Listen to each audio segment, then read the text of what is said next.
The most heated and passionate argument at UFC 314 pre-fight press conference was a fiery, enraged argument between two guys who aren't even fighting each other, Yair Rodriguez and Diego Lopez. Yair was accusing Diego and his team of beating up former UFC fighter and Yair's friend Marco Beltran, and Diego then accuses Yair of threatening a female teammate of his and that he'll pay for it. One of Yair's best friends is Marco Beltran, and he's had beef with Diego Lopez and his gym for years. From this, Yair's had a beef with Diego for some time, especially after calling him out for the past UFC Mexico show. That's what makes some of these press conferences with multiple fighters interesting. Beefs seem to develop out of nowhere, but they have to focus at the task at hand. Yair has to fight Pitbull, and Volkanovski is fighting Diego Lopez. Two guys who got into it, who are fighting each other on Saturday, is Jean Silva and Bryce Mitchell in the featherweight division. No três, tá? 1, 2, 3. Why do I promote good events? 3.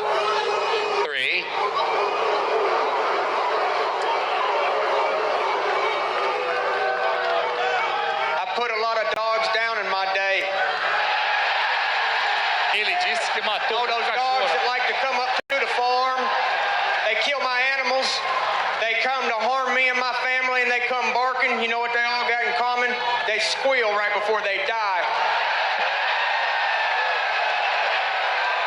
Ô, Bryce.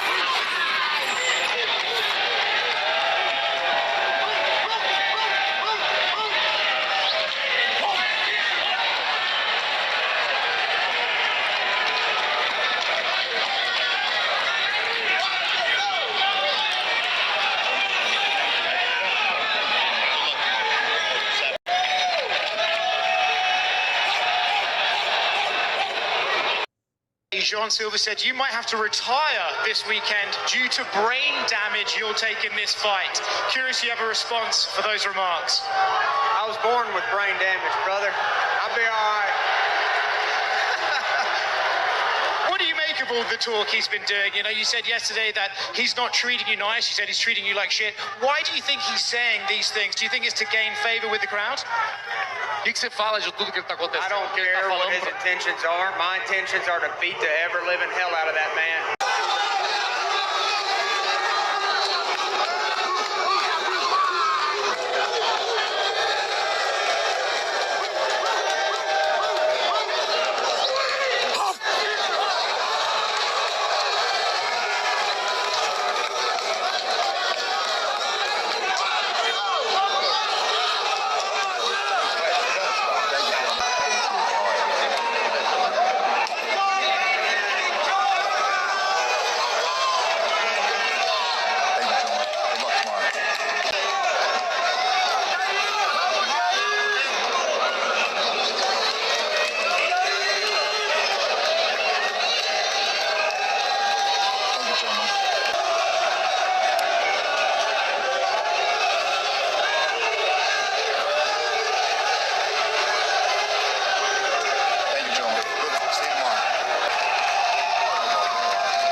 Nasruddin Imavov getting ready for a fight. Also, recently, Kyle Bahayo teased the upcoming fight, so maybe they will be matched up against each other next. However, maybe not, because just now, Kyle Bahayo went on a rant saying this effing French guy said no to fight me. He is a effing P.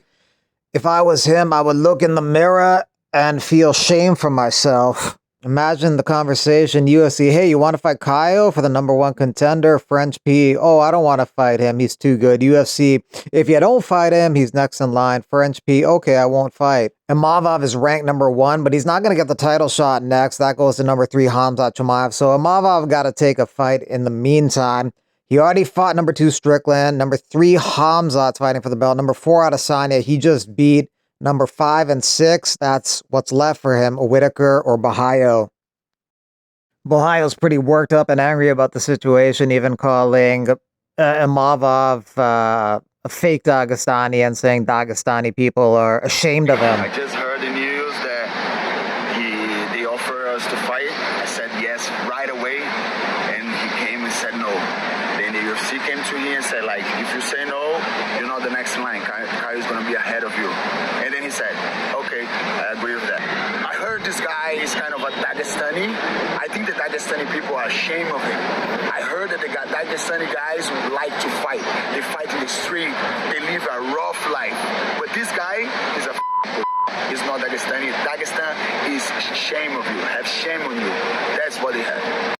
Combate America's owner Campbell McLaren attacking Ariel with Don Davis. Don and I are in agreement that you promoted the GFL to the detriment of our businesses and fighters' futures. Don't criticize Don for Bellator fighter complaints. Without him, they would all be unemployed. He tried. Attack Coker's ridiculous business model.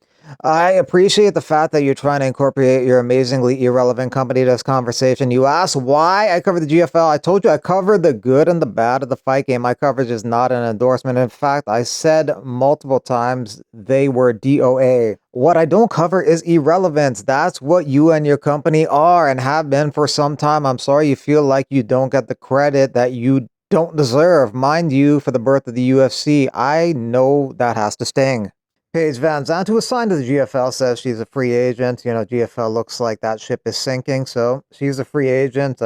She's looking to do some more MMA. She's doing Power Slap as well, and OnlyFans. While Piotr Yan wants to fight Umar Nurmagomedov in June in Baku or July in Abu Dhabi, Umar can't. As much as I want to, I'll only be able to fight in October. Fighting with an injured hand is stupid. I'll come back when I'm 100% healthy. Aaron Pico, the newest signing in the UFC featherweight division, will be at UFC 314 on Saturday in Miami, Florida. His eyes will be on the main event, the championship fight in his division, as well as Pitbull versus Yair. Dustin Poirier is not a sore loser. He's quite gracious when he gets defeated, but he gets accused of Michael Chandler being a sore winner, something that some people have said in the past as well. But since Chandler is known to commit a lot of fouls in fights, like in that one with Poirier, some people will probably disregard his comments. I think if there's guys that are sore losers, but what's worse, a sore loser or a sore winner?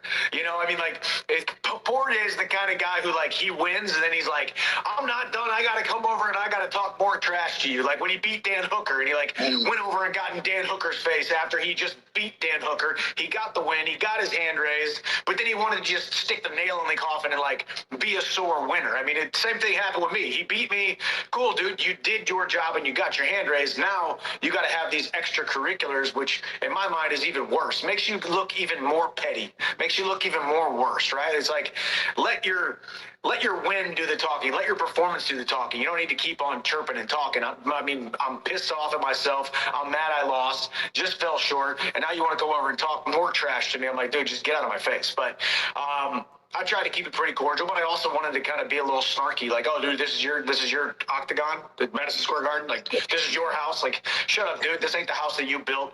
Can beat it, nerd. But, you know, we'll see. We'll see if we ever bury that at you.